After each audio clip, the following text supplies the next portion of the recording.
সময়ে এসে সায়ন্তন আর অরুণভৌমিক করা গুন্ডাকে নিয়ে এসে বাঁচালো রোহিণী। বন্ধুরা, এমনটাই দেখা যাবে। বিস্তারিত জানতে ভিডিওটিতে লাইক দিয়ে সম্পূর্ণ দেখতে থাকো। গল্পের শুরুতেই দেখা যায় বলতে থাকে, এই মন্দার ছেড়ে দে, আমাকে ছেড়ে দে। আর তারপরে দেখা যাবে ভাগের শব্দ পায়। চিতাভাগের আওয়াজ পেয়ে ভয় পেয়ে যায় অরু।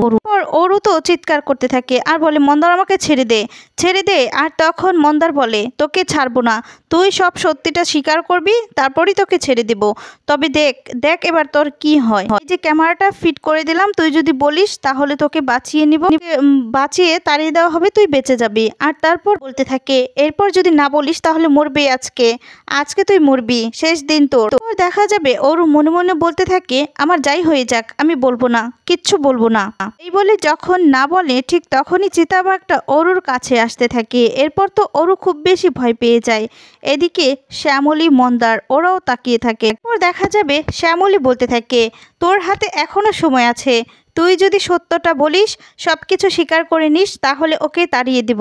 এক্ষুনি তুই সবটা স্বীকার করে নে। যদি স্বীকার না করিস তাহলে যা, চিতার পেটে যা, ওকে বাঁচাবো না আমরা। অরুর কাছাকাছি চিতাবাঘটা গেলে তো অরু খুব বেশি ভয় পেয়ে শ্যামলীকে ডাকতে থাকে। এদিকে মন্দার বুঝতে পেরে যায় সবটা স্বীকার করবে, তার জন্য মন্দার ভিডিওটা ক্যামেরাটা ফিট করে নেয়। আর তারপরে দেখা যাবে অরু বলতে থাকে, বলছি আমি সব কিছু বলছি। তারপরে দেখা যাবে বলতে থাকে, অনিকেত কিঞ্জলকে মারেনি, আমি মিথ্যে অরুকে ফাঁসিয়েছি। অনিকেত 17 তারিখে এসেছিল সেটা আমি জানতে পেরেছিলাম। মন্দারও সায়ন্তকে মারেনি, সায়ন্ত বেঁচে আছে, এটা আমি একটা ফাঁদ পেতেছি, এটা আমি সবকিছু আমি নিজে সাজিয়েছি। এরপর সবকিছু স্বীকার করে নেয়। আর তারপরে দেখা যায় এদিকে মন্দার ভিডিওটা করে নেয়। আর তখন বলতে থাকে, এবার আমাকে বাঁচাও শ্যামলী। এই বলে মন্দার তখন তাদের লোকজনকে আসতে বলে। আর তখন সেই লোকজন এসে চিতাবাঘটাকে তাড়িয়ে দেয়। ঠিক তখনই পুলিশ চলে আসে। এরপর মন্দার বলতে থাকে, একদম ঠিক সময় পুলিশ এসেছে, নিয়ে যান, ওকে নিয়ে যান। তারপর অরুকে নিয়ে পুলিশ অফিসাররা চলে যায়। আর এদিকে মন্দার হাসতে থাকে আর বলতে থাকে, শ্যামলী, তাহলে আমাদের কাজটা সাকসেসফুল।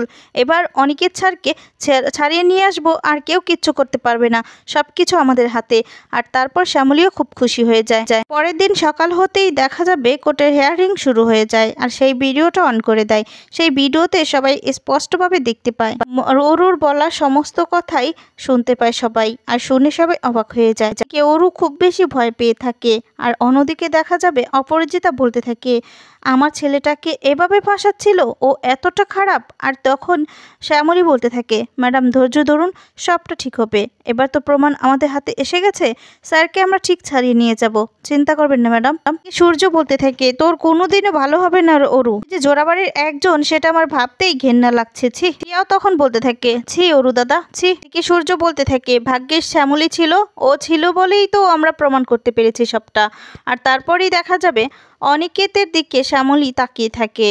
আর সেটা বুঝতে পারে অনিকেতও শ্যামলীর দিকে তাকিয়ে থাকে আর বলতে থাকে, আরেকবার আপনি আমাকে বাঁচালেন শ্যামলী, আপনি আবারও নিজের প্রাণের বাজি ধরে আমাকে বাঁচালেন শ্যামলী, প্রমাণ জোগাড় করে আনলেন, আরও একবার ঋণী হয়ে গেলাম আপনার কাছে। দেখা যাবে অনিকেতের পক্ষের উকিল বলতে থাকে, মিলট, আপনি তো স্পষ্টভাবে বুঝতে পারছেন যে এই যে অরুণভৌমিক, সে গীতার ওপর হাত রেখে সত্য কথা বলার জায়গায় মিথ্যে কথা, একের পর এক মিথ্যে কথা বলে যাচ্ছে। একদিকে উনি যেমন মোহাম্মদ আদালতের সময় নষ্ট করেছে, আরেকদিকে আমার মক্কেলের ভাই কিঞ্জল মল্লিককে মৃত্যু একটা ষড়যন্ত্র করে একের পর এক ফাঁসিয়ে গিয়েছেন। উপরন্তু আমার মক্কেলকে পুলিশ কাস্টডিতে নিয়ে গিয়ে দৈহিক অত্যাচার করা হয়েছে। তার শরীরে সেই দাগটাও আছে, এখন পর্যন্ত তার মুখে চোখে সেই দাগগুলো আছে, আপনারা স্পষ্টভাবে দেখতে পাচ্ছেন। আমি মোহাম্মদ আদালতের কাছে আবেদন করব যে আমার মক্কেল অনিকেত মল্লিককে কুশল খালাস দেওয়ার জন্য। আর তারপর এদিকে দেখা যাবে অপরাজিতা অনিকেতের এই সমস্ত কথা ভেবে যে মার খেয়েছে কাঁদতে থাকে। সূর্য অপরাজিতাকে সামলায়। এরপর উকিল সাহেব বলতে থাকে, আরেকদিকে মন্দার চৌধুরী অনিকেত ভার্সেস যার বিষয়ে সায়ন্তন, তার বিষয়ে মন্দার চৌধুরীকে ফাঁসিয়েছে, আমি তার জন্য মোহাম্মদ আদালতের কাছে সেটাও বলবো মন্দার চৌধুরী এর পিছনে নয়, আর তার জন্য তাকে খালাস দেওয়ার জন্য অনুরোধ করা হচ্ছে। আরও আপনার কাছে একটা অনুরোধ করব যে এই নরকে অরুণা ভৌমিকের দৃষ্টান্ত যেন শাস্তি হয়। দেখা যাবে অরুর পক্ষে যে উকিল তাকে জজ সাহেব জিজ্ঞেস করতে থাকে যে আপনার কোনো বক্তব্য আছে, আর তারপর সে সবার সামনে বলে ওঠে যে হ্যাঁ আসলে স্যার এই সমস্ত কিছু অরুণা ভৌমিককে ফাঁসানোর জন্য সাজানো হয়েছে, সব কিছুই ফাঁসিয়েছে। আর এই বক্তব্যগুলো সব কিছুই ভয় দেখিয়ে আমার মক্কেলের মুখ থেকে নেওয়া হয়েছে, যা শুনে সবাই অবাক হয়ে যায়। এদিকে শ্যামলী বলতে থাকে কি হচ্ছে মহেশ্বরী সব। আর তারপরে দেখা যাবে অরু একটার পর একটা কথা সাজিয়ে বলতে থাকে সব কিছু অনিকেতই করেছে, আর আমাকে এমনভাবে ভয় দেখিয়েছে আমি এই সমস্ত বলতে বাধ্য হচ্ছি। আসলে আমাকে ওরা চিতাবাঘ দিয়ে ভয় দেখিয়েছে, আর সেখানে যা যা ঘটেছিল সমস্ত কথা অরুণা ভৌমিক জজ সাহেবকে খুলে বলতে থাকে। আর তখন সবটা শোনার পর এদিকে দেখা যাবে শ্যামলী আর মন্দারকে এদিকে রীতিমতো ফাঁসিয়ে দিচ্ছে অরুণাভু, আর বলতে থাকে আমি তো এখন বলবো এই শ্যামলী মালাকার ওকেও গ্রেপ্তার করা হোক, একদম চিরতরে সারা জীবনের জন্য যাবজ্জীবন হোক, যা শুনে সবাই অবাক হয়ে যায়।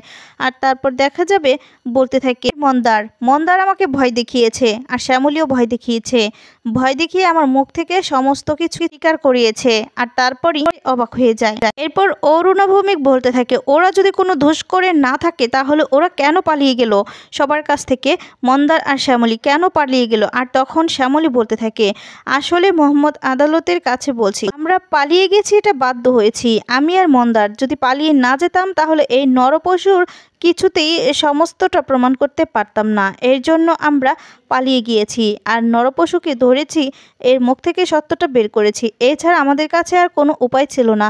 আর তারপরে দেখা যায় বলে বলতে থাকে বিশ্বাস করুন আমরা সত্যি কথা বলছি, এ মিথ্যে বলছে, এই অরুণা ভৌমিক সব কিছু মিথ্যে বলছে, এরপর একটার পর একটা অন্যায় করে সবটা সাজিয়ে যাচ্ছে। আর তখন জজ সাহেব বলতে থাকে কিন্তু শ্যামলী দেবী আপনার মুখের কথা বললে তো আদালত বিশ্বাস করবে না, আপনার মুখের কথায় কেন বিশ্বাস করবে, আদালত প্রমাণ চায়। আর তারপর শ্যামলী আর কিছুই বলতে পারে না। এরপর দেখা যাবে মন্দারের দিকেও আঙুল তোলে বারবার করে। আর তখন মন্দার বলতে থাকে তো কি করতাম, আমি তো এমনিতেই গুন্ডা, ঠিক আছে গুন্ডা মানছি, কিন্তু আমাদের ছাড়ার কোনোই উপায় ছিল না, এই শয়তানটা তো ফাঁসিয়ে দিচ্ছিল, আমাকে শুধু ফাঁসিয়েছে, আমাকে আর স্যারকে শুধু ফাঁসিয়েছে, আর নিজেকে নির্দোষ প্রমাণ করার জন্য এটা ছাড়া আমাদের কাছে আর কোনোই রাস্তা ছিল না, এর জন্য আমরা এটা করেছি।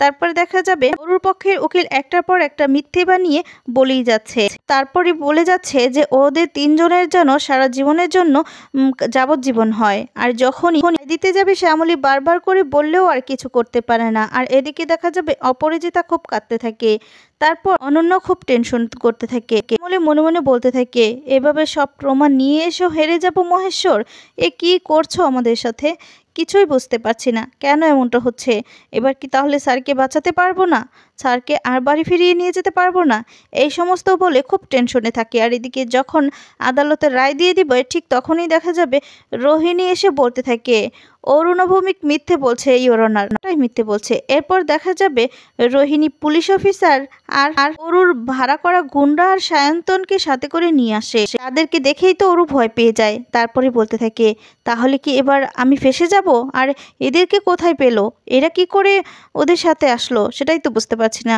রোহিণী কি করে এদেরকে পেলো, আর এই ভেবে ওরও খুব বেশি ভয় পেয়ে যায়। এরপর দেখা যাবে ওরা সব কিছু সত্যি বলে দেয়, অরুণা ভৌমিক যে তাদেরকে দিয়ে এই সমস্ত করিয়েছে টাকা দিয়ে সব কিছু বলে দেয়। তারপর অরুর যাবজ্জীবন কারাদণ্ড হয়ে যায়। বন্ধুরা এমনটাই হলে তোমাদের কেমন লাগবে কমেন্টস করে তোমাদের মতামত জানিয়ে দাও। ধন্যবাদ।